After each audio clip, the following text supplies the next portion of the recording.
If you've ever played a game on your iPhone, iPad, or Mac, I have some big news for you. So, this is a new report coming ahead of WWDC, where Apple will unveil all of its new software. Bloomberg says that Apple is planning a new dedicated gaming app, a new gaming hub for all of its devices. Apple historically has not cared much about gaming, right? There's never been a huge priority there. Most of the games go to consoles and to PC, with just a few titles coming up to the Mac. Well, a couple years ago, that started to shift.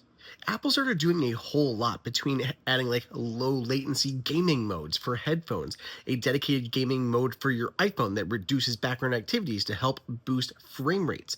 It's doing things like adding a new software platform to help port games to macOS and iOS even easier than it was before. And they even launched a second version of that last year at WWDC. So Apple's really making this push. We also started to see a bunch of major games showing up on Apple platforms like Assassin's Creed that launched a full version on iOS.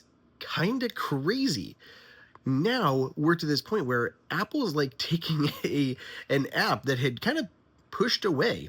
Apple has Game Center, and it used to be a dedicated app. Then Apple hid it into settings and notification banners and within apps. And now it sounds like it's going to be bringing that back as this full dedicated gaming hub where you can find friends, communications, launching games, all this kind of stuff in one central location to really sell users and developers that games belong on iPhone, iPad, Mac, and Apple TV. Even crazier, before this was even like announced, it was revealed that Apple had acquired RAC7, RAC7, which is the studio. It's a gaming studio behind Sneaky Sasquatch, which is probably the #1 game on Apple Arcade. It's a fantastic game also, by the way. If you haven't played it yet, I seriously love it. This is Apple's first acquisition of a gaming studio. So look at all these pieces together. Apple made it easier to move things, to move games to its platforms. It's added gaming modes to a bunch of its different peripherals and operating systems. It's launched Apple Arcade, it's acquiring gaming studios, and now we're going to have a whole dedicated gaming hub like you'd see when you connect a Backbone controller to your iPhone. So I am really excited for this. I think this is huge. I think it means we're going to get a lot more gaming content. This app will be pre-installed on all Apple's devices, though of course you can remove it.